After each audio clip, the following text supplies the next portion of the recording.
Bonjour à tous, bienvenue sur Bel Air Sculptura, la chaîne qui brise les rocs. Nous allons briser les rocs autour de l'actualité, au sujet de ce qui se passe actuellement au Moyen-Orient, foyer des tensions avec les conflits américano-israélo-iraniens qui a fait déjà quelques jours et qui est en train d'alimenter les spéculations et les interprétations. Dans ce numéro, nous allons juste parler parce que nous regardons au niveau des églises. Alors, nous allons dans ce numéro-ci parler de sujets qui va nous permettre de développer beaucoup d'axes et beaucoup d'angles pour répondre notamment à certaines questions que nous sommes toujours posées, puisque quand nous regardons au Moyen-Orient aujourd'hui, nous regardons l'État d'Israël et généralement, lorsque nous lisons aussi dans notre Bible, nous voyons le mot Israël dans la Bible. Nous le trouvons dans la Bible, nous trouvons un État qui est là au Moyen-Orient qui se dénomme aussi Israël. Est-ce que Israël qui est là au Moyen-Orient a un rapport absolu avec l'Israël de la Bible? Est-ce que ce qui se passe actuellement au Moyen-Orient a des rapports avec les prophéties bibliques ou encore la chronologie prophétique avait déjà varié ou avait déjà pris fin? Il y a beaucoup de questions qui sont là sur la table. Et d'autres aussi se posent la question de savoir, mais où est le Dieu de la Bible? Où est le Dieu d'Israël? Où est-il?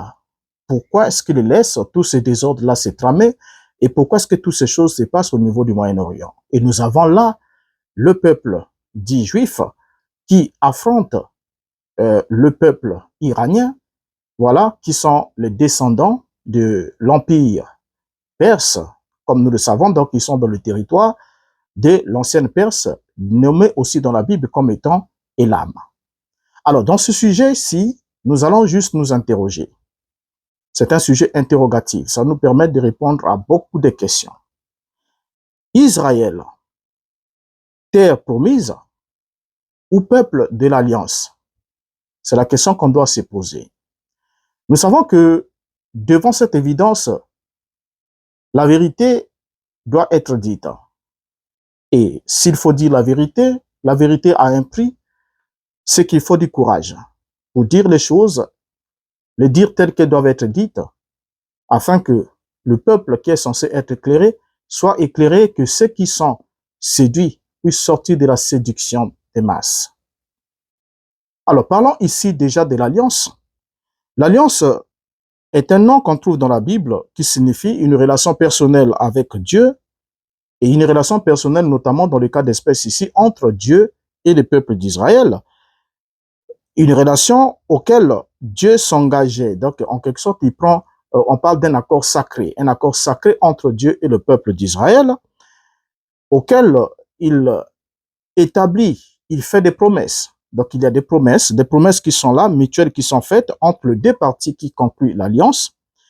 Et au travers de ces promesses, Dieu fait l'alliance et promet en quelque sorte une bénédiction en échange à l'obéissance à certains de ses commandements. Donc, il y a certains principes et lorsqu'il rentre en alliance avec le peuple d'Israël, il leur fait la promesse parce que dans chaque alliance, il y a les promesses, il y a les paroles d'engagement.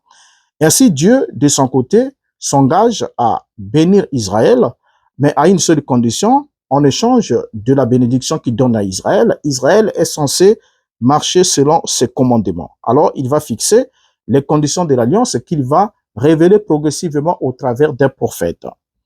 Alors maintenant, lorsqu'on parle de l'alliance, il n'y a pas d'alliance sans promesse. Ce sont des promesses qui, en quelque sorte, soutiennent ou encore tapissent une alliance. Maintenant, la promesse elle-même, c'est un acte unilatéral par lequel une personne prend l'engagement de donner ou de faire quelque chose, donc de poser un acte quelconque.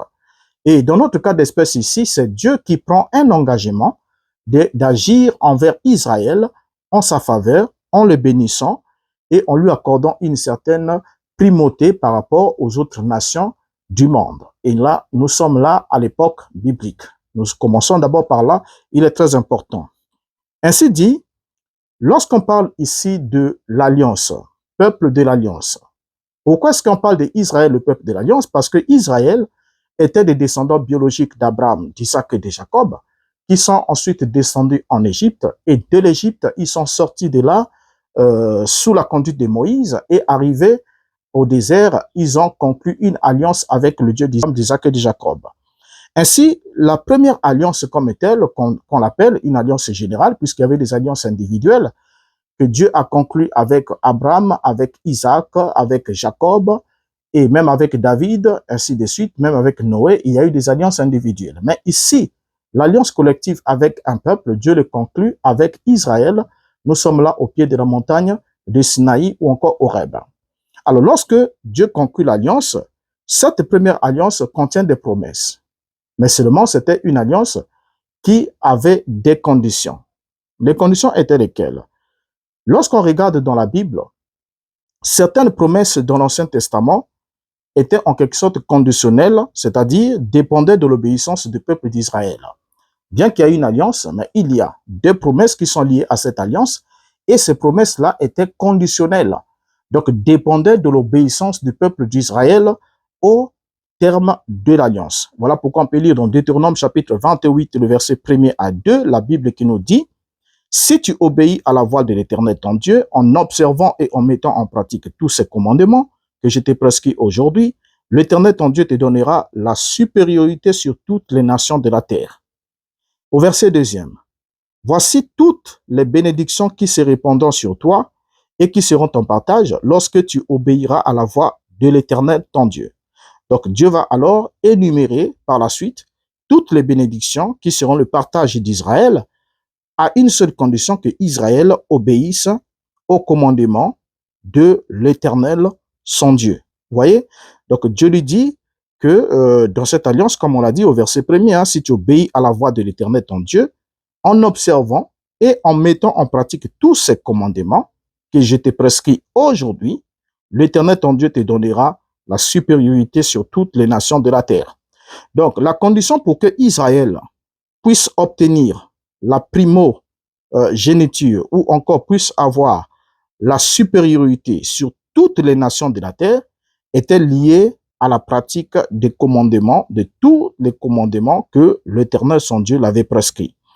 Et dans le chapitre toujours 28, le verset 15 à 16, la Bible nous dit: mais si tu n'obéis point à la voix de l'Éternel, ton Dieu, si tu n'observes pas et ne mets pas en pratique tous ces commandements et toutes ces lois que je t'ai prescrits aujourd'hui, voici toutes les malédictions qui viendront sur toi et qui seront ton partage.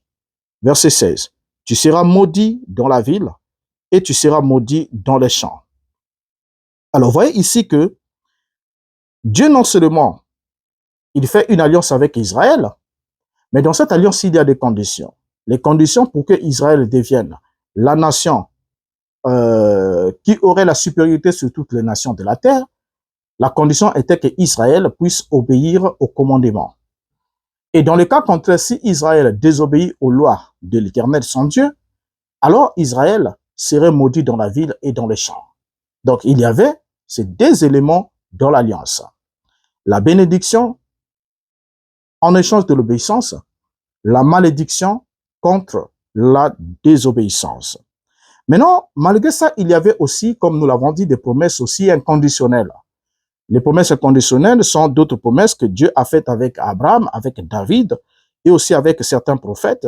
C'était des promesses inconditionnelles. Ces promesses-là ne dépendaient pas de l'action de l'homme, mais c'est des promesses qui dépendaient de la fidélité de Dieu. Donc Dieu lui-même s'engageait à accomplir quelque chose. Ainsi, ça ne dépendait pas de l'homme, que l'homme marche droit ou ne marche pas droit. Dieu étant omniscient savait ce que ces hommes-là devaient être, mais malgré ça, il a fait alliance avec eux. Et dans ce côté-là, dans cette alliance inconditionnelle, Dieu est seul à s'engager sans poser une condition à la personne. Dieu s'engage seul à poser certains actes sans demander une condition quelconque. Et là, nous avons une alliance inconditionnelle. Mais l'alliance qui a été faite avec Abraham, Isaac et Jacob, cette alliance-là, ou toutes ces promesses-là qui ont été faites avec Abraham, Isaac et Jacob, Dieu avait fini par les accomplir parce que Dieu est fidèle et ne ment point. Maintenant, toutes les promesses qu'il a fait avec Abraham, Isaac, Jacob et David, c'était des promesses liées au Messie. La postérité d'Abraham, c'était le Christ. Que ce soit avec David, le successeur sur le trône de David, c'était le Christ. Ainsi de suite. Donc, toutes ces promesses-là visaient un seul objectif, c'était le Mashiach. Ainsi, quand nous lisons dans Actes chapitre 13, le verset 32 à 33, la Bible nous dit, et nous vous annonçons cette bonne nouvelle que la promesse faite à nos pères, Dieu l'a accomplie pour nous, leurs enfants, en ressuscitant Jésus selon ce qui est écrit dans le psaume 2e. Tu es mon fils, je t'ai engendré aujourd'hui.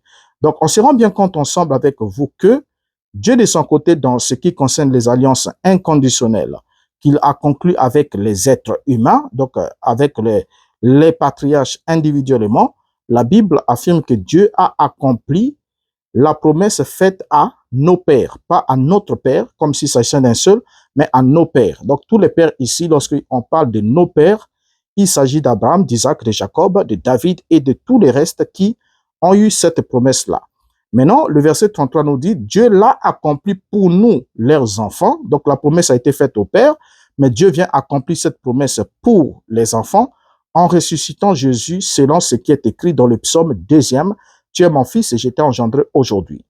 Ainsi, les promesses faites sous une alliance doivent s'accomplir sous cette même alliance avant que celle-ci puisse arriver à terme.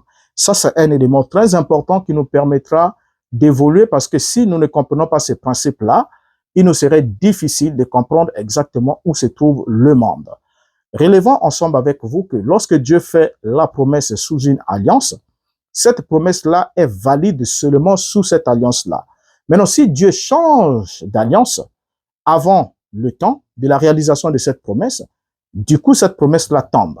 Du coup, elle tombe. Cela sous-entendrait que le peuple d'Israël qui était censé garder leur part d'alliance n'a pas gardé leur part d'alliance. Et comme il y avait une condition, tu obéis, je bénis, tu désobéis, la malédiction vient. Alors, du coup, lorsque on passe d'une alliance à une autre, on ne peut pas différer ou transférer les promesses faites sous une alliance. Devant s'accomplir sous cette alliance-là dans une autre alliance. Retenons cela, c'est très important pour nous parce que nous sommes là en train de nous interroger si Israël est la terre promise ou le peuple de l'alliance. Lorsque nous disons déjà Israël est terre promise ou peuple de l'alliance, nous avons là deux éléments. Nous avons Israël en tant que territoire géographique et nous avons Israël en tant que peuple habitant sur ce territoire géographique. Donc il y a ces deux éléments.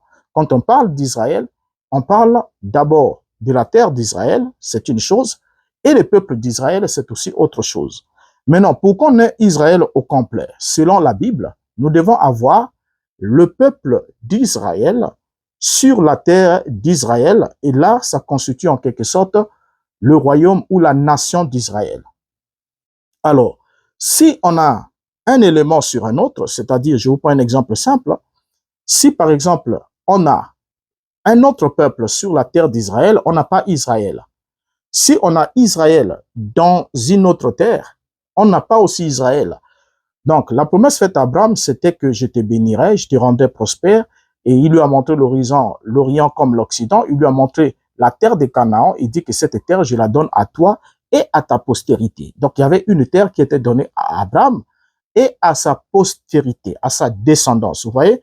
Donc, Israël est lié à une terre, une promesse de terre. Mais seulement cette promesse-là est faite sous la première alliance, alliance qui avait des conditions, demandant à Israël d'obéir pour être béni, pour avoir la suprématie, et de désobéir pour être maudit et être maudit dans les villes, dans la ville comme dans le champ. En d'autres termes, la ville serait affectée là où ils habitent, le champ, c'est là où on cultive, là où on produit, ça veut dire que la vie tout entière serait décimée.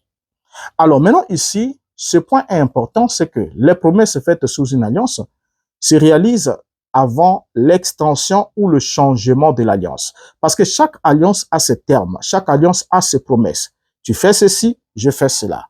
Mais quand je change d'alliance, ça veut dire que les termes aussi de l'alliance changent. En ce moment-là, les engagements que nous avons pris dans l'alliance précédente ne sont plus valides dans la nouvelle alliance. Et ça, c'est un élément qui est très important qu'il nous faut retenir parce que souvent, on entend des gens pousser des cris, crier en regardant au Moyen-Orient, en regardant l'État d'Israël, et se disent que voilà, c'est une légitimité biblique que Dieu leur a accordée, c'est le peuple de Dieu, c'est le peuple de l'Alliance, c'est la terre promise, et toutes les interprétations possibles. juste parce qu'on n'arrive pas à situer les textes dans leur contexte pour pouvoir dégager le message spirituel qui s'impose. Nous le savons très bien que il y a plusieurs prophéties bibliques qui ont annoncé la restauration de l'État d'Israël. Pour la petite histoire, Israël qui est entré dans la terre promise sous Josué a eu le partage de cette terre, mais après David suivi de Salomon, Salomon est celui qui s'est marié avec des femmes étrangères et qui a permis à ce que l'idolâtrie soit instaurée en Israël, brisant ainsi le premier commandement où Dieu avait dit « Tu n'auras pas d'autre Dieu devant ma face ». Et non seulement qu'ils ont brisé le premier commandement, mais ils ont aussi violé les sabbats de Dieu. Les journées solennelles n'étaient plus respectées, le sabbat de Dieu n'était plus respecté, les années sabbatiques n'étaient plus respectées, tout cela n'était plus respecté. Et à cause de l'idolâtrie et de la violation du sabbat, Dieu était dans l'obligation de déchirer le royaume d'Israël. Et quand il déchire le royaume, on a eu alors les 10 tribus du nord, avec pour capitale Samarie, et les deux autres tribus au sud, donc Juda, associé avec son frère Benjamin. Mais que va-t-il alors arriver? À la suite, après la séparation, le schisme du royaume d'Israël, il va arriver à ce que le prophète vienne interpeller le peuple pour que le peuple revienne à Dieu. Le peuple n'est pas revenu à Dieu, le peuple n'est pas revenu aux alliances, à l'alliance, au terme de l'alliance qu'ils avaient conclue avec le Dieu d'Israël. Alors, Dieu était dans l'obligation d'accomplir la deuxième section de l'alliance qui disait « Si tu n'obéis pas, tu seras maudit ». Ainsi, Israël, agissant en contradiction avec les lois de Dieu, s'est attiré la malédiction divine. C'est lui-même Israël qui s'est attiré la malédiction divine. Parce que Dieu avait dit à Abraham, je bénirai celui qui te bénira et je maudirai celui qui te maudira. Vous voyez? Donc là, lorsque Dieu a dit que il bénira celui qui bénira Israël, il maudira celui qui maudira Israël, c'est Dieu lui-même qui agit. Mais est-il vrai que Israël lui-même peut se maudire? Parce que personne ne pouvait maudire Israël, mais Israël pouvait se maudire lui-même s'il désobéissait à la loi de Dieu. Et c'est là que les paroles, les termes de l'alliance le rattrapaient et faisaient en sorte que Israël puisse être maudit dans la ville et dans les champs. Et c'est ce qui est arrivé effectivement avec Nebuchadnezzar qui va déporter Israël pour les emmener à Babylone. Mais la nation d'Israël étant complètement détruite, la nation du sud comme c'est le royaume du nord, tous les deux étant détruits, bien que à des années différentes et par des peuples aussi différents, quand nous regardons dans les Écritures, on va se rendre compte que Dieu n'avait pas non seulement annoncé la destruction, la déportation de Israël, mais Dieu avait aussi annoncé la restauration, le retour d'Israël, des enfants d'Israël, sur la terre promise, la terre de leur père, parce qu'ils devaient aller en déportation afin de purger la peine, d'être en quelque sorte châtiés pour leur désobéissance. Et vous allez remarquer ensemble avec moi que par Jérémie le prophète, Israël, Dieu annonça qu'Israël devait passer 70 ans en déportation à Babylone. Et vous savez que 70, c'est exactement 10 fois 7. Donc 7 ans fois 10, 7 sabbats, 7, au fait 10 sabbats, donc 7 fois 10, le nombre de la responsabilité. C'est là que Israël devait alors aller purger ça là-bas. Ensuite, Israël devait revenir. Maintenant, le problème se pose à quel niveau entre nous? Le problème se pose au niveau de la restauration de l'État d'Israël. Parce que quand nous prenons la Bible, nous sommes tout à fait conscients, tout à fait d'accord qu'il y a des prophéties dans l'Ancien Testament qui annoncent la restauration d'Israël. Mais seulement, on ne se pose pas une question. Est-ce que ces prophéties annonçaient la restauration d'Israël, le premier Israël? Ou encore, ces prophéties annonçaient la restauration d'Israël après sa destruction par Rome en l'an 70 de notre ère? C'est ça la question qu'il faut se poser. Parce qu'aujourd'hui, quand on regarde cet État d'Israël qui est au Moyen-Orient, on va directement chercher des versets bibliques pour dire, écoutez, Dieu avait promis que Israël serait restauré. Il va restaurer Israël, il va ramener Israël. Voilà, donc la promesse est accomplie. Donc c'est une nation qui est restaurée par Dieu. Étant donné que c'est restauré par Dieu, donc c'est un signe évident de la fin des temps, qu'on est arrivé à la fin des temps. Donc bientôt, il y aura un enlèvement pour l'Église, pour ceux qui y croient. Et il y aura un départ pour le ciel, une grande tribulation, une destruction de ce monde et tout ça là, suivi de la seconde venue de Christ et tout le reste, comme vous le savez. Mais la question qu'on doit se poser, est-ce que le prophétie biblique annonçant la restauration d'Israël annonçait la restauration du premier Israël qui était déporté à Babylone et chez les autres nations, ou encore annonçait l'autre Israël qui a été détruit après avoir rejeté le Mashiach? Parce que le tout premier Israël a été déporté et détruit, ravagé, pour avoir désobéi au commandement de Dieu, pour avoir introduit l'idolâtrie en Israël. Dieu leur a dit, puisque vous ne voulez pas me servir, alors je vous rends esclave de peuples qui servent les divinités que vous avez importées chez vous. C'est ainsi que vous irez en déportation pour mieux servir ces dieux-là là-bas que de les servir sur ma terre, la terre que j'ai promise à Abraham, Isaac et Jacob. C'est ainsi que Israël est allé en déportation pour aller servir les dieux étrangers. Vous voyez? Alors, maintenant, regardez une chose. Lorsque Dieu décide de ramener Israël dans sa patrie, l'objectif, c'est parce qu'Israël avait une promesse messianique. Le Messie devrait venir. Mais le Messie ne devrait pas venir aussi longtemps que Israël n'est pas dans sa patrie. Donc, il fallait que le peuple de l'Alliance se retrouve sur la terre promise. Le peuple de l'Alliance devait se retrouver sur la terre promise. Les deux éléments mis ensemble rendaient alors possible la venue du Mashiach. Maintenant, prenons quelques versets. On va vraiment lire ensemble avec vous. Je crois que le numéro prendra un peu de temps, mais supportez-moi puisqu'il faudra qu'on lise vraiment des versets, qu'on puisse clarifier les choses. Lorsque nous prenons notre Bible, nous nous rendons d'abord compte qu'il y a plusieurs prophéties bibliques sur la restauration d'Israël. Et on peut prendre quelques-unes d'entre elles. Nous allons prendre d'abord, on commence d'abord avec Ézéchiel. Ézéchiel chapitre 36, le verset 16 jusqu'au verset, nous lisons jusqu'au verset 24. Nous lisons jusqu'au verset 24, nous allons descendre un peu plus bas, c'est important. Donc nous lirons jusqu'au verset 28. Voilà, donc lisons progressivement cette prophétie d'Ézéchiel pour pouvoir situer le temps de la réalisation de cette dite restauration. Ézéchiel 36, verset 16. La parole de l'Éternel me fut adressée en ces mots. Verset 17. Fils de l'homme, ceux de la maison d'Israël, Fils de l'homme, ceux de la maison d'Israël, quand ils habitaient leur pays, l'ensuyaient par leur conduite et par leurs œuvres. Leur conduite a été devant moi comme la souillure d'une femme pendant son impureté. 18. Alors j'ai répandu ma fureur sur eux à cause du sang qu'ils avaient versé dans le pays et des idoles dont ils l'avaient souillé. Verset 19. Je les ai dispersés parmi les nations et ils ont été répandus aux divers pays. Je les ai jugés selon leur conduite et selon leurs œuvres. Verset 20.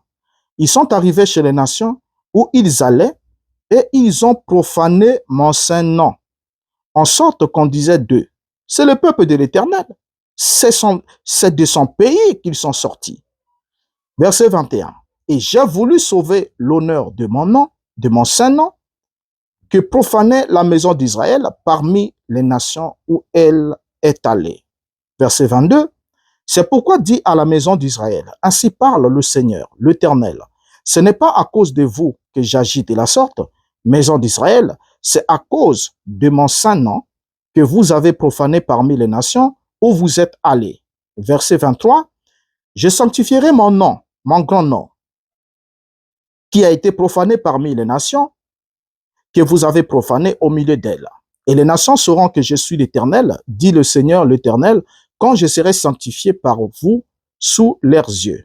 Verset 24. Je vous retirerai d'entre les nations, je vous rassemblerai de tous les pays et je vous ramènerai dans votre pays. Là, déjà, ce qui est important ici, on voit ici Dieu promettre la restauration. Mais regardez bien dans ces textes, nombreux sont ceux qui prennent ces textes pour vouloir illustrer ou soutenir la restauration de l'État d'Israël qui s'est déroulée en 1948. Mais relevons-le ensemble avec vous. Ici, Dieu, dans ces textes ici, annonce lui-même les raisons d'abord de la déportation du peuple. Il dit que ce peuple est dispersé à cause de quoi? à cause du fait qu'ils ont souillé sa terre par leurs œuvres et leur conduite, qui a été devant lui comme la souillure d'une femme pendant son impureté.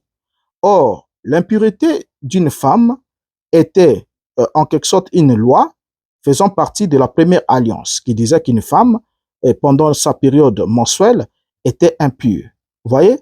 Et la Bible dit encore au verset 18, « Alors j'ai répandu ma fureur sur eux à cause du sang qu'ils avaient versé dans le pays et des idoles dont ils l'avaient souillé. » Donc, il y a eu le sang versé, donc le sang des innocents, leurs mauvaises œuvres, ensuite l'idolâtrie. Et Dieu dit, « Je les ai dispersés parmi les nations et ils ont été répandus en divers pays. Je les ai jugés selon leur conduite et selon leurs œuvres. » Alors, lorsqu'ils sont arrivés chez les nations, Dieu nous apprend que, arrivés là-bas chez les nations, ils ne se sont pas contentés à être exemplaires. Ils ont encore continué à agir en contradiction avec la loi de Dieu, de telle sorte que le nom de Dieu a été même profané parmi les nations. On se disait, n'est-ce pas le peuple de l'Éternel? Voilà. Donc, par leur vie, par leur attitude, dans les nations, ils étaient partis, le nom même de l'Éternel a été encore profané. C'est là que l'Éternel va décider lui-même et dit, je les retirerai parmi les nations. Pourquoi est-ce qu'il doit les retirer? Parce que il ne voulait plus supporter que son saint nom soit profané à cause des agissements de ce peuple dont il devait disperser, qu'il avait dispersé parmi les nations. Maintenant, soulignons une chose qui est très importante. Ici, c'est Ézéchiel qui parle. Quand Ézéchiel parle, lorsque Ézéchiel dit au verset 24, « Je vous retirerai d'entre les nations, je vous rassemblerai de tous les pays et je vous ramènerai dans votre pays », il est absolument impossible, quel que soit par magie ou par quoi que ce soit, de prendre ces versets d'Ézéchiel, chapitre 36, verset 24, pour le transposer, dépasser la venue du Messie, dépasser la destruction d'Israël, le rasage d'Israël par Rome, et ensuite l'emmener en 1948. C'est absolument impossible. C'est une façon d'insulter soit sa propre intelligence ou de montrer que ceux à qui vous vous adressez, que vous exposez ces âneries, sont plus bêta que le mot bêta. Regardez, Ézéchiel, pour commencer, était un prophète de l'exil. Ézéchiel est en train de prophétiser pendant le temps de l'exil. Donc, pendant qu'il prophétise, Israël est en déportation. Israël n'est pas dans sa terre promise. Ce qui sous-entend que lorsque Dieu dit dans ce passage d'Ézéchiel, « Je les retirerai d'entre les nations », c'est une action future. Cela veut dire que le retrait d'Israël entre les nations était une prophétie annoncée par Ézéchiel pendant que Israël est en déportation à Babylone. Ézéchiel ici est un prophète de l'exil qui prophétise sous la première alliance et il prophétise pour le peuple de la première alliance. Et ça, c'est quelque chose d'important à retenir. Ce qui sous-entend que cette prophétie d'Ézéchiel ne peut se réaliser que pour le peuple de la première alliance. Donc, et elle ne peut se réaliser que quand aussi longtemps que la première alliance est en vigueur. Maintenant, le verset 25, Dieu va continuer par la suite pour nous permettre de comprendre dans quel intervalle de temps doivent se réaliser cette prophétie, parce que certains le lisent et s'arrêtent au verset 24 et ils s'arrêtent là. Non, Ézéchiel continue. C'est la même prophétie qui continue. Le verset 25 nous dit, « Je répondrai ». Voilà, donc après le verset 24, le verset 25, Ézéchiel 36, 25 nous dit, « Je répandrai sur vous une eau pure et vous serez purifiés. Je vous purifierai de tous vos souillures et de toutes vos idoles. » Et regardez bien, donc les souillures, tous les souillures qui ont fait qu'ils soient déportés à Babylone et chez les autres nations, et ensuite l'idolâtrie, qui était l'une des causes de leur déportation, Dieu promet ici qu'il répandra sur eux une eau pure et ils seront purifiés. Et Dieu promet de les purifier de toutes leurs souillures et de toutes les idoles. Au verset 26, il dit, « Je vous donnerai un cœur nouveau et je mettrai en vous un esprit nouveau. J'ôterai de votre corps le cœur de pierre et je vous donnerai un cœur de chair. » Verset 27, « Je mettrai mon esprit en vous et je ferai en sorte que vous suivez mes ordonnances et que vous observiez et pratiquiez mes lois. » Verset 28, « Vous habiterez le pays que j'ai donné à vos pères, vous serez mon peuple et je serai votre Dieu. Alors, déjà, ce passage ici conclut l'affaire, nous montre qu'il est absolument impossible de sauter parce que cette action énoncée dans Ézéchiel 36, le verset 25, c'est bien quand Dieu dit « Je vous aspergerai » ou « Je répandrai sur vous une eau pure, je vous aspergerai d'une eau pure et vous serez purifiés, je vous purifierai de toutes vos souillures et de tous vos idoles ». Il est très important de noter que la purification ici évoquée est bien la purification de la nouvelle alliance. Parce que là, pour la première alliance, ils ont échoué. Dieu promet qu'il doit les ramener dans leur patrie. Et après les avoir ramenés dans leur patrie, Dieu promet la purification. Il promet la purification. Or, vous allez noter ensemble avec moi que la promesse que Dieu fait ici, Dieu promet de purifier le peuple de tous leurs souillures et de toutes leurs idoles. Le même peuple, donc il doit les purifier pour les purifier des causes qui les ont emmenés en déportation à Babylone. Voilà. Donc quand il les ramène dans leur patrie, il promet lui-même de les purifier. C'est ainsi qu'on parle de la nouvelle alliance. Or, cette promesse est liée à la nouvelle alliance que Dieu devrait établir avec son peuple. La nouvelle alliance qui est évoquée aussi dans Jérémie chapitre 31, le verset 31 à 34, où Dieu dit ce qui suit. « Voici les jours viennent, dit l'Éternel, où je ferai avec la maison d'Israël et la maison de Juda une alliance nouvelle. Non comme l'alliance que j'ai traitée avec leur père, le jour où je les ai saisis par la main pour les faire sortir du pays d'Égypte, alliance qu'ils ont violée, quoique je fusse leur maître, dit l'Éternel. Mais voici l'alliance que je ferai avec la maison d'Israël. Après ces jours-là, dit l'Éternel, je mettrai ma loi au-dedans d'eux. Je l'écrirai dans leur cœur et je serai leur Dieu et ils seront mon peuple. » Verset 34. Celui-ci n'enseignera plus à son prochain, ni celui-là à son frère, en disant, connaissez l'Éternel, car tous me connaîtront, depuis les plus petits jusqu'aux plus grands, dit l'Éternel, car je pardonnerai leurs iniquités et je ne me souviendrai plus de leurs péchés. Alors, remarquez bien ici que dans ce texte, d'Ésaïe chapitre 31, le verset 31 jusqu'au verset 34, il s'agit là bien effectivement d'un texte parallèle à celui d'Ézéchiel 36, le verset 25 jusqu'au verset 28. Vous voyez, regardez le verset 28 d'Ézéchiel 36 qui dit « Vous habiterez le pays que j'ai donné à vos pères, vous serez mon peuple et je serai votre Dieu. » Et cette même conclusion, c'est la même conclusion que nous trouvons aussi dans Ézéchiel chapitre 31, le verset 33, où il leur dit « Je mettrai ma loi au-dedans d'eux et je l'écrirai dans leur cœur et je serai leur Dieu et ils seront mon peuple. » Donc, les deux choses se passent au même moment. Ça se passe au même moment. Donc, il n'est pas possible que on puisse nous dire que Ézéchiel, la restauration de l'État d'Israël évoquée dans Ézéchiel, n'a pas encore eu lieu, n'avait pas encore eu lieu avant que le Mashiach ne vienne et puisse inaugurer la nouvelle alliance. Notons ensemble avec vous que la restauration d'Israël est une promesse faite dans la première alliance et doit se réaliser sous cette même alliance. Donc Israël en question doit retourner dans sa terre promise pendant que la première alliance est en vigueur. Ça, c'est très important à noter. Alors, maintenant la promesse de la purification, elle s'est accomplie avec le sang de Christ. Dieu promet de purifier la maison d'Israël en faisant avec eux une alliance nouvelle, en leur donnant un esprit nouveau, au-dedans duquel il placera son esprit à lui. Donc, avec l'ancien esprit, il leur ôte le cœur de pierre, ce cœur dur, en le brisant, en le tend, et ensuite il leur donne un cœur de chair, au-dedans duquel il promet de mettre un esprit nouveau, et ensuite, il leur répandra son esprit. Or, toute cette promesse-là, toute cette litanie de promesses, sont des promesses de la nouvelle alliance, qui est une alliance de l'esprit, qui ne dépend plus de ce que l'homme offre comme sacrifice animal, ainsi de suite, pour sa purification, ainsi de suite, mais qui dépend de Dieu seul, qui pourvoit lui-même le moyen du salut.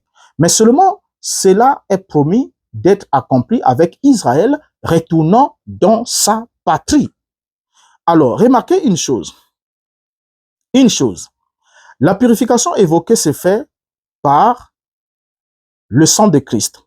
Hébreux chapitre 9, le verset 14 nous souligne combien plus le sang de Christ, qui par un esprit éternel s'est offert lui-même sans tâche à Dieu, purifiera-t-il votre conscience des œuvres mortes, afin que vous serviez le Dieu vivant. Vous voyez? Et dans 1 Jean chapitre 1, le verset 7, la Bible ajoute, mais si nous marchons dans la lumière, comme il est lui-même dans la lumière, nous sommes mutuellement en communion et le sang de Jésus, son Fils, nous purifie de tout péché. Donc la purification évoquée est bien celle-là. Il n'en est pas une autre. Ainsi, les croyants en Jésus-Christ sont engendrés d'en haut et ils ont reçu un cœur nouveau. Selon Jean chapitre 3, le verset 3 jusqu'au verset 6. Ils sont engendrés d'en haut, ils ont reçu un cœur nouveau. Donc, ils sont d'une autre génération. Ils sont d'une génération spirituelle. Étant d'une génération spirituelle, ils sont citoyens pour entrer dans la nouvelle alliance, qui est une alliance spirituelle inaugurée par l'œuvre de Christ. Ainsi, c'est le jour de la Pentecôte que Dieu a mis son esprit dans les croyants.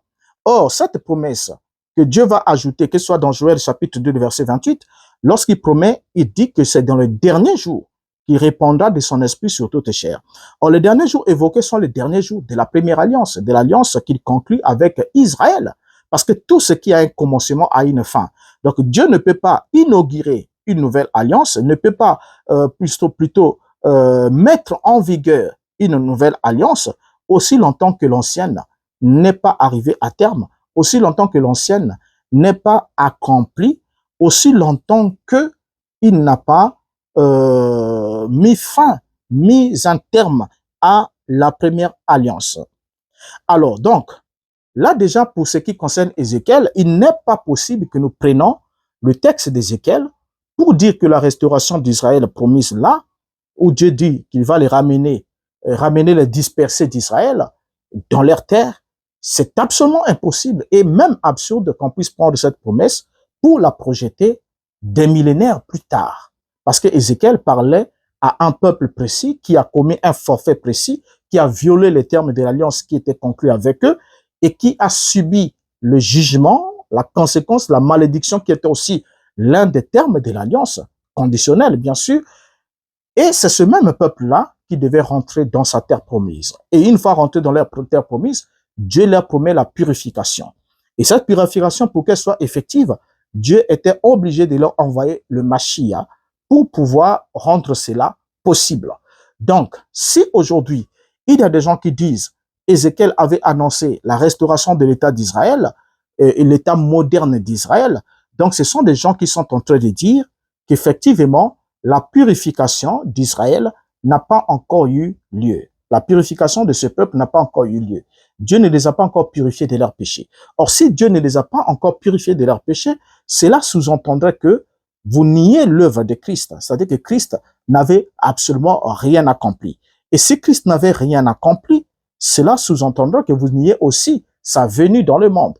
Parce que il y a absolument pas de possibilité que vous croyez que Christ soit venu et qu'il ait payé le prix pour la purification des péchés d'Israël, premier lieu, parce que c'est d'abord le premier bénéficiaire, et dire ensuite que vous attendez encore qu'Ézéchiel, la promesse d'Ézéchiel concernant la restauration d'Israël puisse s'accomplir. C'est totalement absurde. Vous voyez? Alors, prenons une autre promesse. Prenons alors Ésaïe, chapitre 11, le verset 11 à 12. Il y a aussi le prophète Ésaïe qui a parlé aussi de la restauration d'Israël. Ésaïe, au chapitre 11, le verset 11 à 12, parle du rassemblement des exilés d'Israël et de leur retour dans leur patrie. Nous pouvons lire Ésaïe 11, verset 11 à 12. Il est dit, « Dans ce même temps, le Seigneur étendra une seconde fois sa main pour racheter le reste de son peuple, dispersé en Assyrie et en Égypte, à Patros et en Éthiopie, à Élam, à Shinéar et à Hamath et dans les îles de la mer. » Verset 12. « Il élèvera une bannière pour les nations. Il rassemblera les exilés d'Israël et il recueillera les dispersés de Juda des quatre extrémités de la terre. » Alors ici, Ésaïe a annoncé quelque chose d'important. Mais seulement, il y a quelque chose qui attire notre attention, c'est le fait que le prophète Ésaïe dise, au verset 11, dans ce même temps, le Seigneur étendra une seconde fois sa main pour racheter le reste de son peuple. Alors, donc, s'il est dit qu'il doit étendre une seconde fois sa main, cela veut dire qu'il avait étendu une première fois sa main. À quel moment avait-il étendu une première fois sa main? N'oublions pas qu'Israël était en Égypte et Israël a été racheté de l'Égypte pour être amené dans la terre de Canaan. Vous voyez? Et ici maintenant, Dieu leur dit qu'il étendra une seconde fois sa main pour racheter le reste de son peuple, dispersé en Assyrie. Nous soulignons Assyrie.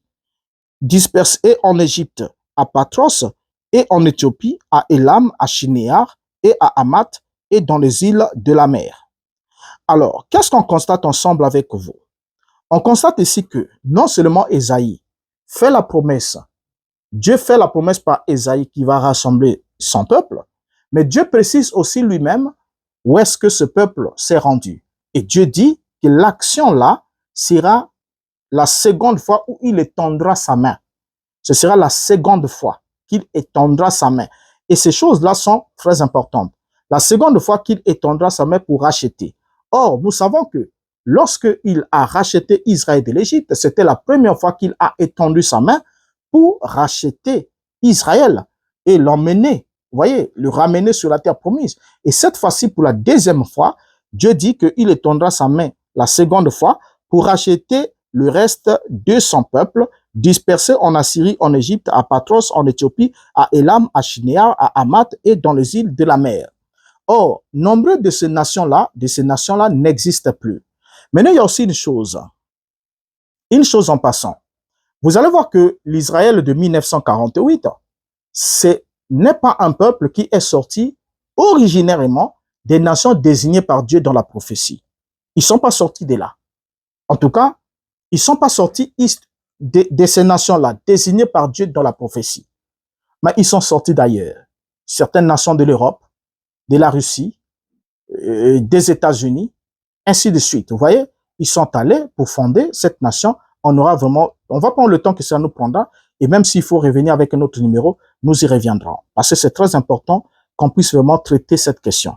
Maintenant, ici, non seulement le pays d'origine où Dieu est censé rapatrier, d'où il doit rapatrier les enfants d'Israël de cet exil, n'ont rien à voir avec les nations modernes aujourd'hui, du XXe siècle ou du XIXe siècle. N'ont absolument aucun rapport. Et même certains d'entre eux ont changé de nom, mais certains d'entre eux aussi n'existent plus. Mais Dieu a parlé et Dieu parle avec précision. Maintenant, non seulement Ésaïe chapitre 11, le verset 11, est prophétisé, notons-le encore, prophétisé avant la déportation d'Israël dans les nations étrangères. Voilà. Et non seulement que Dieu prophétise par Ésaïe qu'il va accomplir le retour de ses exilés, mais il annonce aussi, toujours dans Ésaïe 44, prenons le verset 28, quel sera l'acteur qu'il va utiliser pour ramener Israël dans sa patrie. Remarquez une chose, pour ramener Israël dans la terre de Canaan, la première fois, Dieu a utilisé Moïse et ensuite, il a utilisé Josué pour les introduire. Donc, Moïse les a sortis de l'Égypte, Josué les a mis en possession de la terre promise. Mais pour cette deuxième fois, la Bible nous dit dans Ésaïe chapitre 44, le verset 28, « J'ai dit de Cyrus, il est mon berger et il accomplira toute ma volonté. Il dira de Jérusalem qu'elle soit rebâtie et du temple qu'il soit fondé. » Voilà, donc ici aussi Dieu précise. Il dit bien, je dis de Cyrus, il est mon berger et il accomplira toute ma volonté. Il dira de Jérusalem qu'elle soit rebâtie et du temple qu'il soit fondé. Alors, dans Ésaïe chapitre 45, le verset 13, nous lisons, « C'est moi qui ai suscité Cyrus dans ma justice, et j'aplanirai toutes ses voies. Il rebâtira ma ville et libérera mes captifs sans rançon ni présent, dit l'Éternel des armées. » Alors, voyez ici que Dieu, non seulement il annonce ce qu'il devrait faire, mais il annonce aussi le nom de l'acteur, Cyrus, qui désigne aussi dans le livre d'Ésaïe son Messie, son oint. Le Messie, le oint de Dieu, c'était Cyrus, un homme des nations, un païen, un non-juif. Donc, il avait pour mission de ramener ce peuple. Donc, dans Ésaïe chapitre 11, on voit le peuple, Dieu promet qu'il ramènera le peuple d'Israël dans leur patrie, mais on voit aussi dans Ésaïe 44 et 45 que Dieu désigne même l'acteur qui sera suscité dans sa justice pour que ce dernier aplanisse toutes ses voies, et il dit qu'il aplanira toutes ses voies et que ce dernier rebâtira sa ville et libérera ses captifs sans rançon ni présent, dit l'Éternel des armées. Alors là déjà, on se rend bien compte ensemble avec vous que il n'y a pas de possibilité qu'on prenne ce passage d'Ésaïe chapitre 11 pour en faire une prophétie relative au retour de l'exil de l'Israël moderne. Là aussi, c'est une prophétie aussi qui complètement échoue. N'oublions pas, elle est faite sous la première alliance et doit s'accomplir sous cette même alliance et avec un acteur de clé, Cyrus. Cyrus, le Christ de Dieu pour la restauration d'Israël. Alors, la question qu'on doit se poser, est-ce que Cyrus est-il déjà venu? A-t-il accompli sa mission? Oui ou non? Si Cyrus est déjà venu et qu'il a déjà accompli sa mission, cela sous-entend que cette prophétie n'est plus en vigueur. N'est plus en vigueur. Or, certains vont vous dire, écoutez, il y a une loi de double référence, une prophétie peut s'accomplir une fois, après elle va encore s'accomplir une autre fois. C'est vous qui décidez. Là, c'est vous qui décidez sur les prophéties que vous allez juger avoir une double référence sans évidence biblique. Dieu ne l'a pas annoncé ainsi. Dieu n'a pas dit qu'il y a des prophéties qui auront une double référence. Je peux les accomplir ici, après je les accomplis encore ailleurs. Je peux les accomplir naturellement ici, après je répète encore l'accomplissement. Et là, vous finirez un jour par nous dire aussi que le Mashiach doit encore venir, cette fois-ci, n'est pas naître peut-être en Israël, mais naîtra cette fois-ci peut-être d'un animal ou je ne sais pas de quoi, et mourra encore une fois de plus à la croix parce que une seule mort est insuffisante. Vous serez capable de nous dire cela. Parce que on ne comprend pas. Lorsqu'une prophétie biblique est faite, Dieu annonce ce qu'il va faire et Dieu fait ce qu'il avait annoncé, point barre. Si Dieu veut refaire une autre chose, Dieu l'annonce puisqu'il a dit « L'Éternel ne fait rien sans avoir révélé son secret à ses serviteurs, les prophètes. » Tant que c'est l'Éternel qui agit, cela sous-entend qu'il annonce à ses serviteurs, le prophète, ce qu'il est censé faire. Vous voyez? Alors maintenant ici, on prend une troisième. Le troisième témoin que nous appelons, c'est Jérémie. Jérémie aussi, nous l'appelons. Jérémie, nous allons le lire dans Jérémie chapitre 23, le verset 3 à 8. Là aussi, on va nous dire que c'est une prophétie relative à la restauration de l'État moderne d'Israël. Or, la prophétie de Jérémie annonce la restauration de la maison d'Israël et même aussi la venue d'un roi juste qui doit venir après la restauration de l'État d'Israël. Il est dit dans Jérémie chapitre 23, le verset 3 jusqu'au verset 8, nous lisons progressivement ensemble avec vous, verset 3. « Et je rassemblerai le reste de mes brebis de tous les pays où je les ai chassés. Je les ramènerai dans leur pâturage, elles seront fécondes et multiplieront. » Verset 4. « J'établirai sur elles des pasteurs qui les paîtront, elles n'auront plus de crainte, plus de terreur, et il n'en manquera aucune, dit l'Éternel. » Verset 5. « Voici les jours viennent, dit l'Éternel, où je susciterai à David un germe juste. Il régnera en roi et prospérera, il pratiquera la justice et l'équité dans le pays. » Verset 26. « En son temps, Juda sera sauvé. Israël aura la sécurité dans sa demeure. Et voici le nom dont on l'appellera, l'Éternel, notre justice. » Verset 7. « C'est pourquoi voici les jours viennent, dit l'Éternel, où l'on ne dira plus, l'Éternel est vivant, lui qui a fait monter du pays d'Égypte les enfants d'Israël. » Verset 8. « Mais on dira, l'Éternel est vivant, lui qui a fait monter et qui a ramené la postérité de la maison d'Israël du pays du septentrion et de tous les pays où je les avais chassés et ils habiteront dans leur pays. » Regardez ce qui est intéressant ici. Ce qui est intéressant ici, c'est d'abord le fait que Dieu promet par Jérémie qui a juste succédé à Isaïe, donc c'est aussi un prophète qui prophétise avant la déportation babylonienne, Jérémie annonce que je rassemblerai les restes de mes brebis de tous les pays où je les ai chassés et je les ramènerai dans leur pâturage. Elles seront fécondes et multiplieront. Voyez? Et il va continuer avec la suite. Il continue jusqu'au verset 5, il dit, et les jours viennent, dit l'Éternel, où je susciterai à David un germe juste. Il régnera en roi et prospérera. Il pratiquera la justice et l'équité dans le pays. Alors là, ça devient intéressant. Verset 6. En son temps, donc au temps du règne de ces rois prospères, Juda sera sauvé. Verset 6. Juda sera sauvé. Israël aura la sécurité dans sa demeure.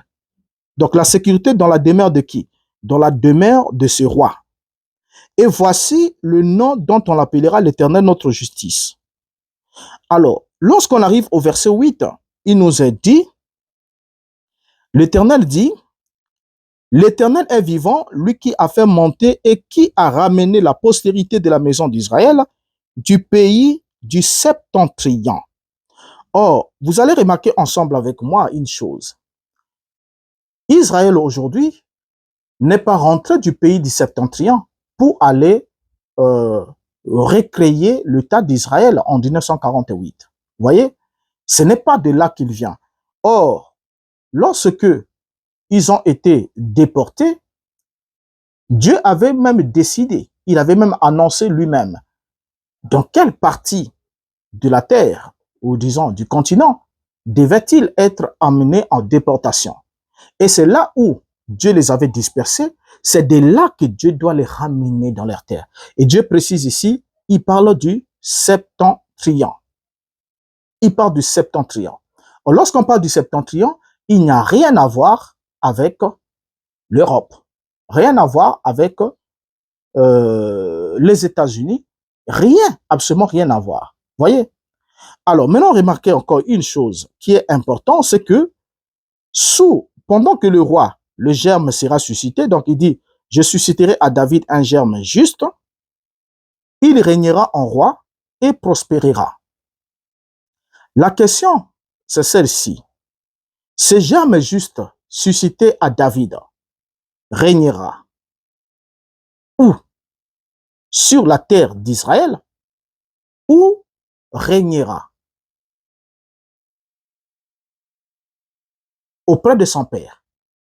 Est-ce qu'il régnera dans le royaume naturel d'Israël ou il régnera dans le royaume spirituel d'Israël?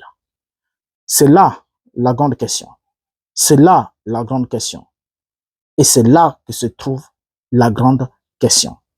Et la Bible nous précise que il régnera en roi et prospérera, il pratiquera la justice et l'équité. Verset 6. En son temps, donc au temps où ce germe règne déjà, Juda sera sauvé, Israël aura la sécurité dans sa demeure. Israël aura la sécurité où? Dans la demeure de ce roi. C'est dans la demeure, en demeurant dans ce roi, que Israël aura quoi? La sécurité. Maintenant, remarquez ensemble avec moi. Quand nous évoluons, on va se rendre compte que, en dehors de ce fait de Jérémie, prenons aussi un autre passage et ensuite nous verrons comment les promesses là se sont toutes accomplies. Lorsqu'on prend Zacharie chapitre 12, le verset 10. Zacharie le prophète aussi, au chapitre 12, le verset 10, décrit aussi le retour d'Israël à Jérusalem et décrit aussi leur repentance. Donc la repentance. Effectivement, nous lisons Zacharie 12, verset 10, dans la version Darby, il est dit, « Et je répandrai sur la maison de David et sur les habitants de Jérusalem un esprit de grâce et de supplication, et ils tourneront les regards vers celui qu'ils ont percé. Et ils pleureront sur lui comme on pleure sur un fils unique. Et ils seront dans l'amertume et son sujet, et de l'amertume à son sujet, comme on est dans l'amertume pour son premier-né. » Alors, regardez ces prophéties. Il n'y a absolument aucune raison, absolument rien, parce que déjà, la maison de David n'existe plus aujourd'hui. La maison de David, les habitants de Jérusalem, il s'agit de quel Jérusalem? Quel Jérusalem? Ils vont tourner les regards vers celui qu'ils ont transpercé. Or, celui qu'ils ont transpercé ici, c'est bien le Mashiach. Et ils pleureront sur lui comme on pleure sur un fils unique. Et ils seront dans l'amertume à son sujet comme on est dans l'amertume pour son premier-né. Et là, nous sommes bien en lien avec Jérusalem, les habitants de Jérusalem. Il ne s'agit pas ici du monde entier, mais il s'agit ici de la maison de David et les habitants de Jérusalem. Or, notons ensemble avec vous, pour que cette prophétie se réalise, il faut qu'il y ait la maison de David et effectivement, il faut qu'il y ait Jérusalem. Et quand on parle de la maison de David, on parle du peuple de Juda. Vous voyez? Et il faut qu'il y ait les habitants de Jérusalem. Pourquoi les habitants de Jérusalem? Parce que c'est les habitants de Jérusalem qui vont recevoir le Mashiach. Le Mashiach va venir vers le sien. Les siens ne l'ont point reçu. Et quand ils ne l'ont point reçu, ils l'ont traité comme ils ont traité jusqu'à le percer, voyez, et à le rejeter. Et c'est eux qui sont concernés par cette mesure, cette repentance-là. Mais seulement ici, il n'y a pas dans ce texte ici une possibilité de séparer le repentir, c'est-à-dire que les lamentations, parce qu'ils vont pleurer, hein, ils vont pleurer. La Bible dit que Dieu répandra sur eux un esprit de grâce et de supplication. Donc, avec cet esprit-là, ils vont alors supplier Dieu pour l'acte qu'ils ont posé. Mais il n'y a pas une possibilité pour qu'on puisse écarter le piercing du Messie et la supplication du peuple de 2000 ans d'intervalle. C'est pas possible. Le Christ, quand il est venu, il a dit, lorsque le peuple, les femmes de Jérusalem pleuraient sur lui, il a dit, femmes de Jérusalem, ne pleurez pas pour moi, mais pleurez pour vous-même et pour vos enfants. Parce que ces choses-là sont arrivées sur moi qui suis un bois vert, qu'en serait-il de vous qui êtes des bois secs? Voyez, en d'autres termes, si moi je subis ces choses alors que je n'ai absolument rien fait, rien à me reprocher, mais qu'en est-il de vous qui êtes pécheurs, qui êtes dignes d'un châtiment pire que celui-ci? Parce que vous savez, le bois vert, on le met difficilement au feu pour pouvoir préparer un repas, mais on utilise des bois secs parce que celui-ci va permettre à ce qu'il y ait l'entretien de la flamme. Maintenant, si on peut déjà mettre le bois vert, alors qu'en est-il du bois sec, qui est digne de cette posture? Alors, donc, vous voyez déjà ici qu'il n'y a pas de possibilité pour qu'on prenne Zacharie ici, qu'on puisse le séparer. Parce que selon Christ, c'est ceux qui l'ont percé qui doivent le voir et se lamenter. Et là, on peut aller dans Apocalypse chapitre 1, le verset 7. Et voici, il vient avec les nuées, tout et il le verra, même ceux qui l'ont percé. Et tous les tribus de la terre se lamenteront à cause de lui. Voilà, c'est ce qui est écrit. Voyez, donc, cela sous-entendrait que ce sont les acteurs du piercing qui doivent être aussi les acteurs de la vision, de la lamentation. Ils doivent se lamenter pour ce qu'ils ont posé comme acte. Cela ne peut pas prendre 2000 ans, parce que c'est le même peuple. Et c'est là où Christ dit, cela arrivera dans cette génération. Donc, il n'y a pas deux générations, ou trois ou plus de générations qui doivent s'écouler entre le piercing du Fils de l'homme et la vision et la lamentation de ce même peuple qui l'a percé. Il n'y a pas de possibilité qu'on puisse séparer ce texte-là dans les Écritures.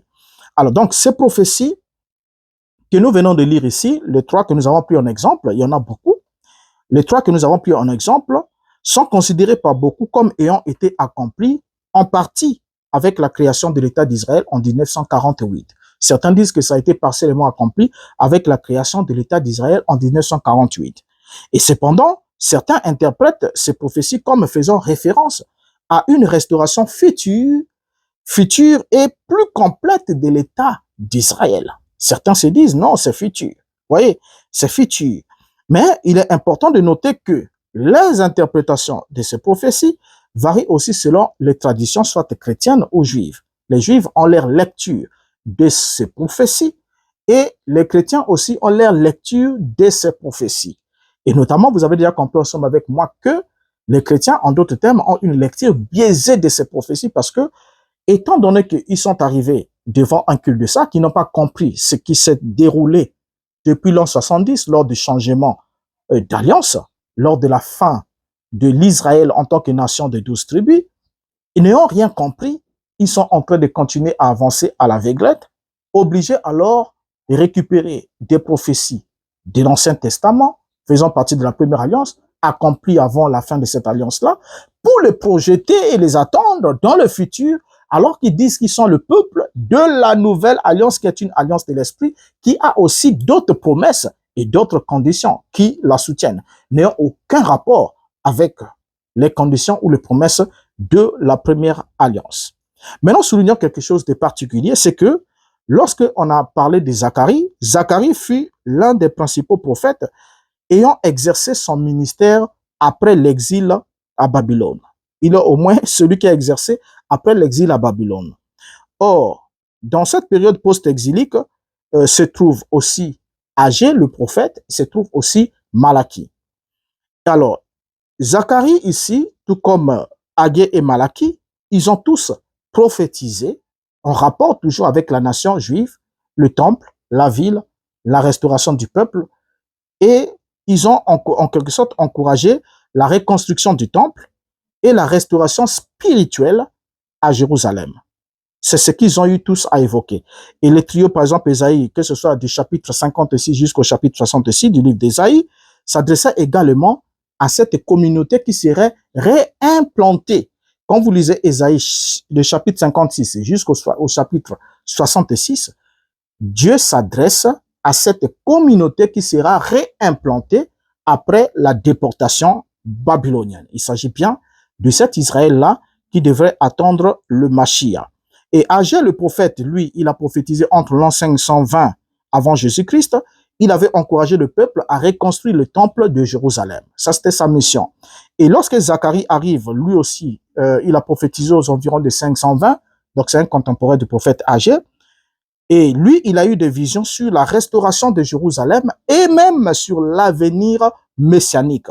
Or, l'avenir messianique dont Zacharie a vu ici, il n'a pas vu le Messie dans sa seconde venue, ou troisième, ou quatrième, ou 20e venue, mais il a vu le Messie dans sa venue ultime. Dans sa venue ultime. Et Malachie, Malachie plutôt, qui a prophétisé entre 450 et 400 avant Jésus-Christ, lui, il est le dernier prophète qui a repris le peuple sur le relâchement du culte et l'importance de l'alliance. Suivi aussi de Joël, bien que sa datation soit discutée, Joël le prophète est souvent placé aussi dans la période post-exilique, promettant ainsi l'effusion du Saint-Esprit sur le peuple de Dieu. Alors, soulignons un détail important encore, pendant qu'on va vers la chute, parce que c'est important, c'est qu'Israël, après son retour sur la terre promise, le premier Israël, donc après leur retour, la fin de la déportation babylonienne, Israël n'a plus eu de roi venant de la lignée de David, exerçant une souveraineté totale immédiate après l'exil à Babylone. Donc, quand ils sont rentrés de l'exil babylonien, ils n'ont plus eu de rois descendants de David. Ils n'en ont pas eu. Vous voyez? Et par la suite, la Judée était alors devenue une province sous la domination étrangère. Bien que des souverains juifs ont eu à apparaître quelques siècles plus tard, en premier lieu, il y a eu 3 périodes qui ont relativement caractérisé la vie nationale juive. La première période, c'est la période des gouverneurs sous l'époque perse. Et cette période, donc, c'est-à-dire qu'après l'édit de Cyrus le Grand, en l'an 539 avant Jésus-Christ, qui avait autorisé le retour du peuple d'Israël sur la terre de Judée, la Judée était devenue une province de l'Empire perse. Elle était alors dirigée par des gouverneurs nommés par les Perses. Et nous avons Sheshbassar, nous avons Zorobabel, bien que Zorobabel soit un descendant de la lignée davidique, mais il ne portait pas le titre royal, mais il portait le titre d'un gouverneur. Et il y a eu aussi Néhémie, qui était un officier juif de la cour perse, devenu gouverneur pour reconstruire les murailles de Jérusalem, toujours sous l'autorité de la Perse. Et la deuxième période alors, c'est celle de la dynastie hasmonéenne. Donc l'indépendance est retrouvée. Et ce n'est qu'environ 400 ans après l'exil que les dirigeants juifs ont repris le titre de roi. On repris le titre de roi à la suite de la révolte de Maccabée contre les Séleucides. C'est là qu'ils vont reprendre le titre de la royauté. Mais malgré qu'ils ont repris le titre de la royauté, il n'y a pas eu un descendant de David qui a régné sur un trône d'Israël. Parce que dans Jérémie, plutôt dans Zacharie, il est bien dit que Dieu suscitera un germe à David. Vous voyez, il suscitera un germe à David. Alors, quand on arrive pratiquement, lorsque Israël, ou plutôt les Juifs, ont récupéré le titre royal, le premier qui a eu à régner sur la dynastie ou à se proclamer roi, c'était Aristobule, le premier, qui a régné de l'an 104 avant Jésus-Christ jusqu'à l'an 103. Vous voyez, avant Jésus-Christ. Donc, il fut le premier de cette dynastie à se proclamer roi. Alors, cette lignée n'est pas issue de la famille davidique, mais elle était plutôt issue de la caste sacerdotale des prêtres. Donc, toujours, un descendant de David n'est pas sur le trône d'Israël. La troisième période, alors, de cette nation, c'est celle des Hérodes, la période hérodienne, donc sous tutelle romaine. En l'an 37 avant Jésus-Christ, Hérode le Grand, qui était un Iduméen, est nommé roi des Juifs par le Sénat romain. Donc, c'est Rome qui décide de nommer Hérode, qui était un Iduméen, donc de l'Idumée, ils vont le nommer roi des Juifs. Vous voyez? Alors, son pouvoir était cependant un pouvoir qui était soumis à l'autorité de Rome jusqu'à la fin de la monarchie en Judée. Donc, jusqu'à ce que la Judée soit complètement détruite, Jérusalem soit détruite en l'an 70, il n'y a pas eu un descendant biologique de David assis sur un trône littéral en Israël. Mais est-ce que la promesse faite par Dieu de susciter un germe à David qui s'assirait sur le trône était-elle accomplie, oui ou non? Et nous croyons qu'elle était accomplie et nous allons en parler. Nous sommes là pour ça. Parce qu'on parle ici de Israël, terre promise ou peuple de l'Alliance. Est-ce que Israël qui est là est sur la terre promise? Est-ce que le peuple qui est là est le peuple de l'Alliance? Remarquons une chose, que toutes ces prophéties-là devaient s'accomplir à la fin des temps ou avant la fin des temps, pas au-delà de la fin des temps. Les temps sont les termes, l'intervalle du temps que Dieu a fixé de traiter avec Israël sous la première alliance, qui était une alliance traitée avec le descendant biologique d'Isaac, d'Abraham, d'Isaac et de Jacob. Alors, la fin des temps des Juifs est arrivée quand? La fin des temps de ces Juifs, puisque ces Juifs étaient ramenés dans leur patrie pour attendre le Messie et recevoir le Messie afin de demeurer dans leur terre. Mais ils ne vont pas recevoir le Messie, ils vont le traiter comme ils ont voulu, ils vont même le mettre à mort, et ce qui va leur attirer le jugement divin. Notamment en l'an 70, la destruction du temple de Jérusalem a eu lieu en l'an 70 après Jésus-Christ, et cette destruction avait marqué la fin d'une époque pour le peuple juif et aussi la fin de la première alliance. Si les prédicateurs ne veulent pas vous le dire, mon cher frère, ma chère sœur, je vous dis là l'exacte vérité, que l'an 70 avait marqué la fin définitive, irréversible de la première alliance et aussi l'introduction effective ou la mise en application, la mise en vigueur de la nouvelle alliance. Le temple de Jérusalem étant détruit, rasé complètement, la ville rasée, plus de sacerdoce lévitique, plus de grands prêtres, plus rien de sacerdoce d'Aaron n'était là et plus rien pour continuer à pratiquer le culte ombre qui n'était que l'image, le culte image qui n'était que l'ombre des choses à venir. Maintenant là, une fois qu'on arrive en l'an 70, l'année 70 de notre ère, je dis bien 70 au premier siècle de notre ère, avait marqué la fin de l'époque où Dieu traitait avec Israël, traitait avec la nation juive et avait aussi marqué la fin de la première alliance. Alors, lorsque la première alliance prend fin, toutes les promesses qui ont été faites sous cette alliance se réalisent aussi avec la fin de cette alliance. Ou les promesses qui ne se sont pas réalisées sont alors des promesses qui sont conditionnelles. Si la condition n'a pas été respectée pour que la promesse se réalise, cette promesse ne se réalise pas. Et on ne cherchera pas pour dire, mais écoutez, on avait lu, Dieu avait promis ça, ça, ça. Mais la chose qu'il faut examiner, est-ce que la promesse était conditionnelle ou inconditionnelle? Si elle était conditionnelle, alors est-ce que le peuple d'Israël, qui devait être bénéficiaire de la réalisation de cette promesse, avait-elle honoré les conditions qui ont été soumises dans l'alliance? Si elle avait honoré les conditions, alors on cherchera pour voir comment il s'est accompli. Mais si elle n'avait pas honoré les conditions, on n'a pas besoin de dire Dieu avait promis, il doit les réaliser, et même s'il n'a pas accompli ça là-bas, il va l'accomplir même aujourd'hui. Ce n'est absolument pas possible. À moins qu'on démontre par là qu'on ne connaît pas de quel Dieu on parle. Alors, remarquez, lorsqu'on arrive en l'an 70, il y a la fin de la première alliance, il y a aussi le transfert de la royauté de l'Israël naturel à l'Israël spirituel, qui est l'Église.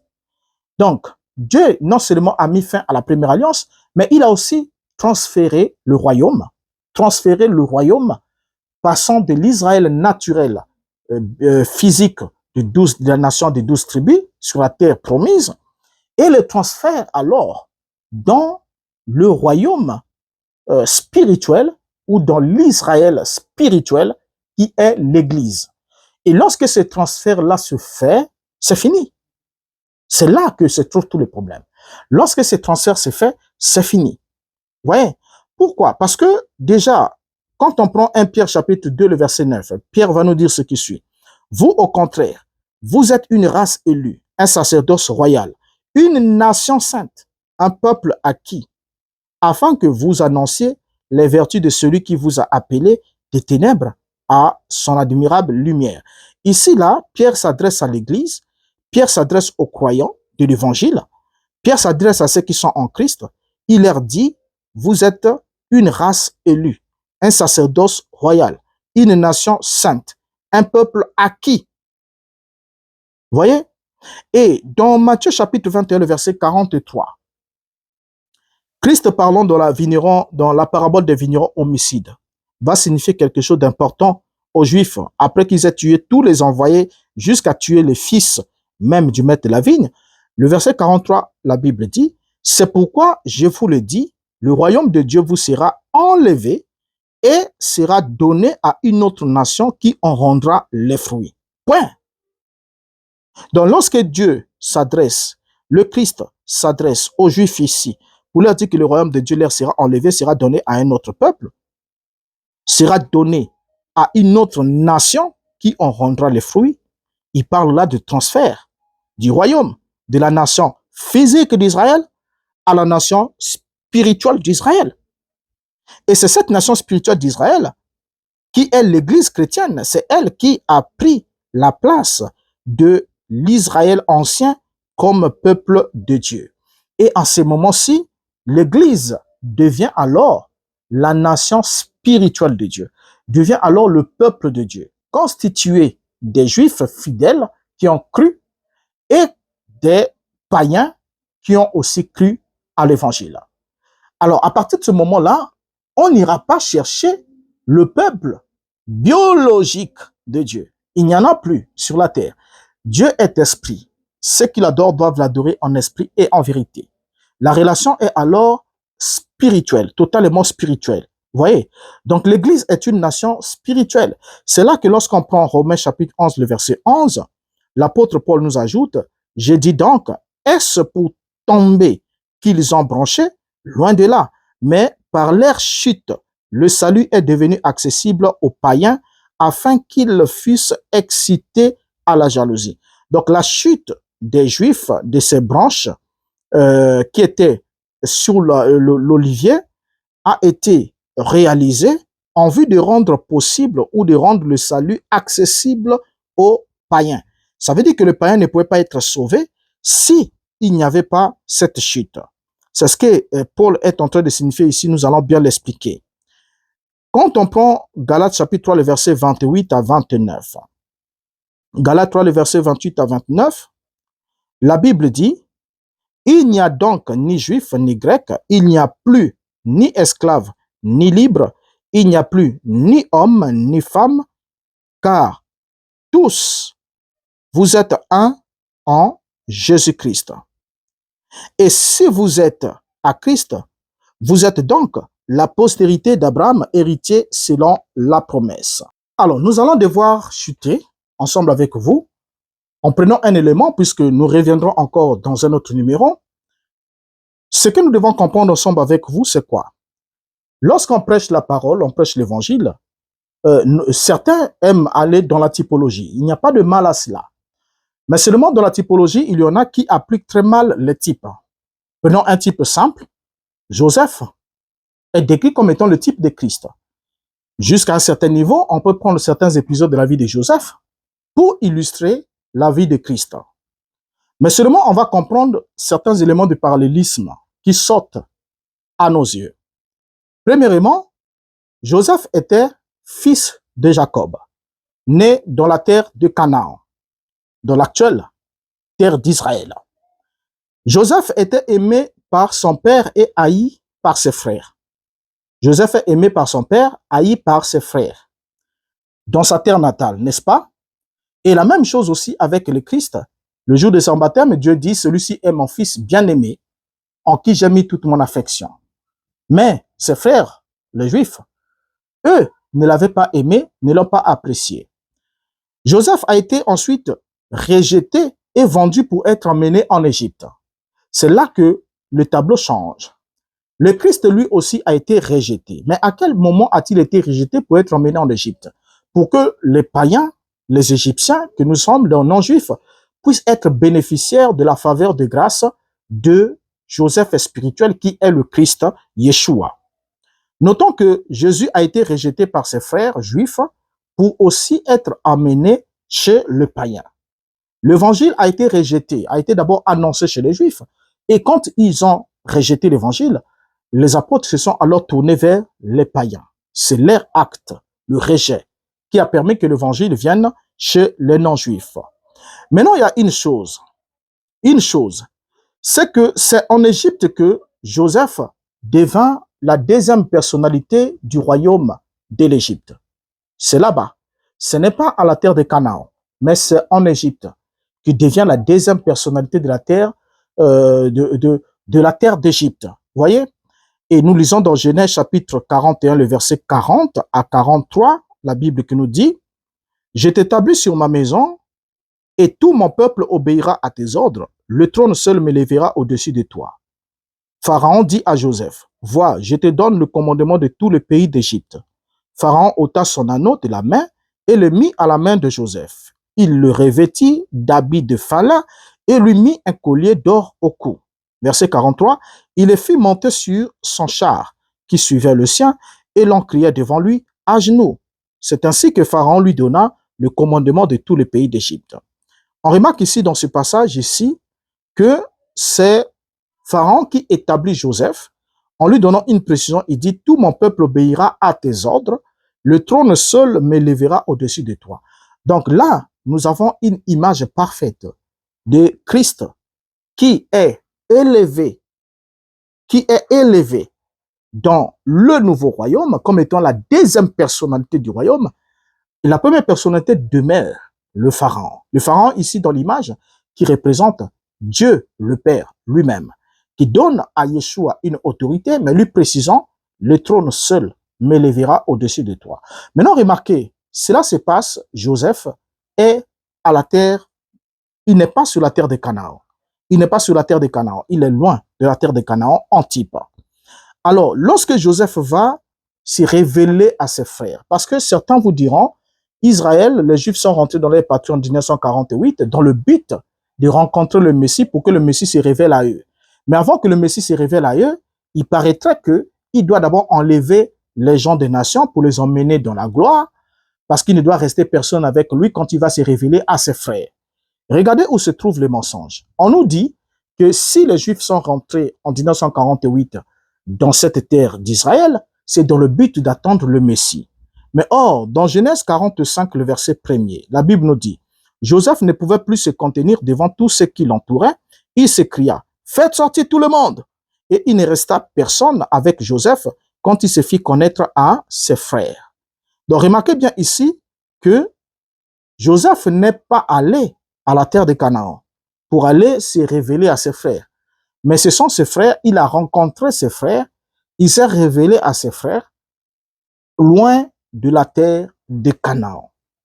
Et dans la période où il était devenu la deuxième autorité, donc le médiateur ou l'intermédiaire entre Pharaon et le peuple.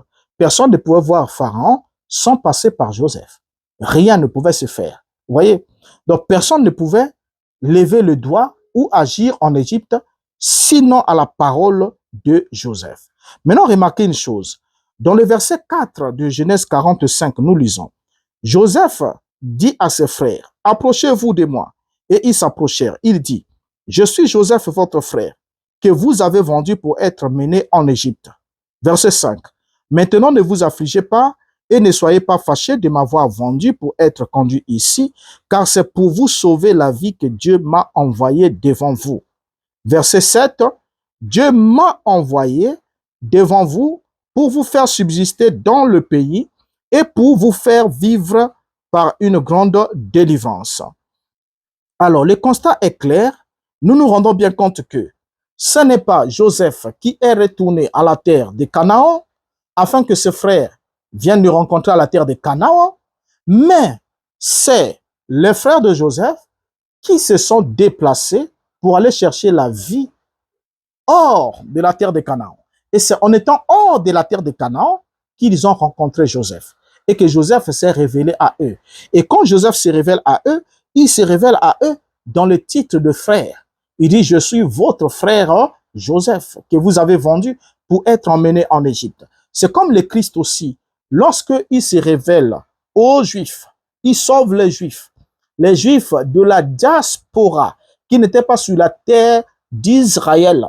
Il sauve les Juifs à quel moment? C'est lorsqu'il est élevé au ciel. Il est assis à la droite du Père. Il a déjà l'autorité.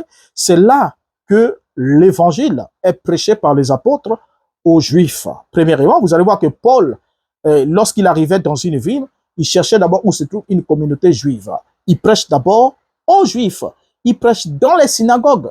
Et c'était des Juifs vivant hors du territoire d'Israël qui ont écouté Joseph, qui ont écouté l'évangile qui leur dit, celui que vous avez rejeté, c'est lui qui a fait grâce aux gens des nations. Et s'il leur fait grâce, ils ont cette bénédiction, c'est parce que vous ne l'avez pas voulu, c'est à vous qu'elle était destinée. C'est là que les frères de Joseph, les Juifs, reconnaissent ou identifient leurs frères. Donc lorsqu'on dit aujourd'hui que les Juifs rentrent en terre promise, en Palestine là-bas, ils sont rentrés là-bas dans le but de reconnaître le Messie, dans le but de voir le Messie, leur frère Jésus, de le reconnaître, c'est totalement un faux évangile. Ça n'a aucun rapport avec le plan divin.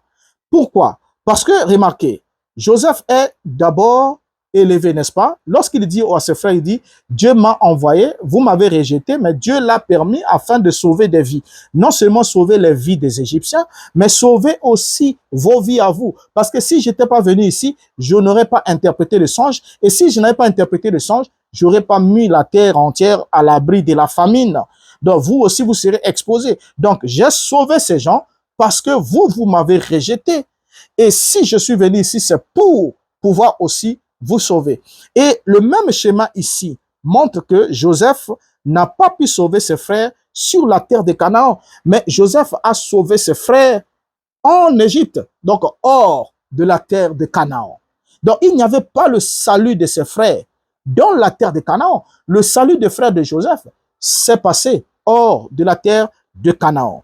Et Jésus, lui aussi, n'a pas sauvé Israël avant son ascension dans la gloire, après le rejet de ses propres frères. C'est là qu'il va, la Bible va nous dire dans Actes chapitre 5, le verset 31. Dieu l'a élevé par sa droite comme prince et sauveur pour donner à Israël la repentance et le pardon des péchés. Dieu l'a élevé à sa droite. Donc il y a une élévation.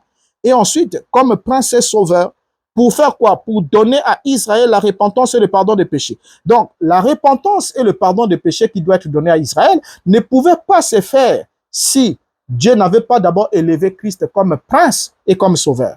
C'est Dieu qui l'élève comme Pharaon éleva Joseph. Voyez? Et ici aussi, Dieu élève le Christ.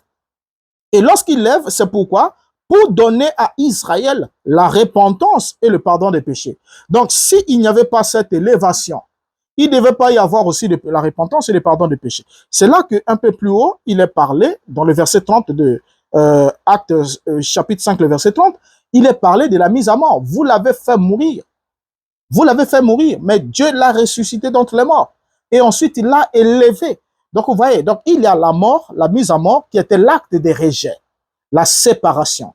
C'est par la séparation, la vente de Joseph, pour qu'il soit emmené hors de la terre de Canaan. C'est ce que le frère en fait. La mise à mort de Christ, pour qu'il soit aussi emmené hors de la terre de Canaan. C'est aussi exactement ce qui a été fait. Mais seulement dans le cadre de Christ, Christ règne dans un royaume spirituel. Lui, il règne dans un royaume spirituel. Et dans ce royaume spirituel, il influence alors des nations. Donc, Joseph n'avait plus rien à faire avec le fait de se révéler à ses frères dans la terre de Canaan. C'est pas dans la terre de Canaan qu'il a dit, je suis Joseph, votre frère. Mon père vit-il encore? C'est pas là-bas qu'il l'a fait, mais il l'a fait étant en Égypte. Et là, alors, nous allons devoir chuter et nous reviendrons ensemble avec vous pour comprendre la relation qu'il y a entre l'olivier franc.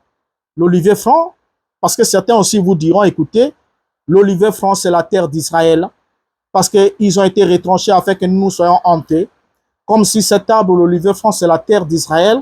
Maintenant qu'ils sont revenus à cette terre, ça veut dire que nous, on va bientôt être enlevés, ce qui est totalement faux. L'olivier franc n'est pas la terre d'Israël, mais c'est la bénédiction de Dieu. Et les branches de l'olivier franc qui ont été hantées représentent, qui n'ont pas été hantées plutôt, représentent les Juifs qui ont cru en Jésus-Christ. Parce que ce n'est pas toutes les branches qui ont été hantées. C'est pour cela qu'on peut lire Paul, qui était bien évidemment un Juif, qui peut dire dans Romains chapitre 11, le verset 1er, « J'ai dit donc, Dieu a-t-il rejeté son peuple? Loin de là, car moi aussi, je suis israélite, de la postérité d'Abraham, de la tribu de Benjamin. » Et le verset 17, il ajoute, « Mais si quelques-unes des branches ont été retranchées, et si toi qui étais un olivier sauvage, tu as été hanté à leur place et rendu participant de la racine et de la graisse de l'olivier. » Donc ici, Paul montre bien que quelques-unes des branches ont été retranchées. Ce n'est pas toutes les branches qui ont été retranchées de la bénédiction divine, mais c'est quelques-unes. Et à la place de ces quelques-unes, c'est nous, les non-juifs, qui ont été hantés. Donc l'olivier franc est en quelque sorte la racine et les branches sont les croyants. Donc l'olivier franc, c'est la bénédiction de Dieu et les branches, ce sont les croyants. Et parmi les croyants, il y avait des juifs, il y avait des non-juifs. Donc aujourd'hui, parler du fait que Dieu aurait un programme pour restaurer dans la prophétie et une certaine nation d'Israël sur la terre promise, c'est parler en toute ignorance des Écritures bibliques.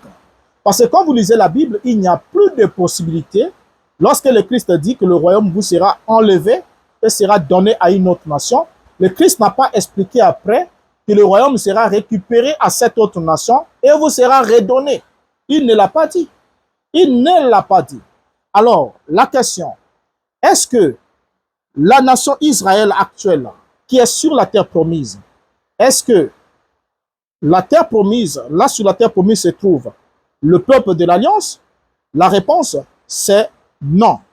Parce que nous sommes dans une nouvelle alliance. Le peuple de Dieu aujourd'hui est le peuple qui fait partie de l'alliance spirituelle, qui est constitué ou composé de toutes les nations du monde. Tous ceux qui sont en Christ font partie du peuple de Dieu. Donc, Dieu n'a plus un peuple naturel privilégié pour qu'on dise, voilà, ce qui se passe là-bas, c'est le peuple de Dieu. Et une fois qu'il pose un acte qui va à l'encontre même de la logique humaine, on voit des gens prétendument chrétiens qui jouent, qui tapent les mains, qui disent, voilà, c'est super, Dieu est avec eux, Dieu est avec son peuple. Si cette nation-là, qu'on appelle l'État hébreu, c'est le peuple de Dieu selon vous, alors vous ne faites pas partie de l'Église. Parce que Dieu n'a pas deux peuples. Dieu a un seul peuple. Et c'est le peuple spirituel. Et ce peuple spirituel est constitué des juifs et des non-juifs. Les premiers chrétiens, c'était des juifs. Et à côté d'eux, il y a eu des Timothée, des Corneille et les autres qui sont venus, qui ont constitué ce monde-là. Alors, voilà ce qu'on avait à comprendre ensemble avec vous, que nous sommes dans la Nouvelle Alliance, et la Nouvelle Alliance a ses promesses et ses dispositions. Il n'y a pas à confondre les promesses de la Première Alliance pour les transposer dans cette Nouvelle Alliance. Alors, réveillez-vous, parce que si vous voyez dans cet Israël la restauration de l'Israël biblique annoncée par le prophète de l'Ancien Testament, cela veut dire que vous avez rejeté la rédemption et le salut et vous ne faites pas partie. Parce qu'il n'y a pas de possibilité que Christ vienne et accomplisse son œuvre si Israël, annoncé dans toutes les prophéties que nous avons lues ici, n'était pas rentré dans sa patrie conformément à la promesse annoncée par le prophète. Étant donné que nous sommes arrivés dans la Nouvelle Alliance, il n'y a plus lieu à regarder à une nation physique pour dire ça c'est Israël, parce que l'Israël de Dieu aujourd'hui, c'est vous et moi qui, étant en Christ, sommes devenus la postérité d'Abraham. Alors, je vous dis au revoir et vous donne rendez-vous au prochain numéro. Merci d'avoir suivi jusqu'ici.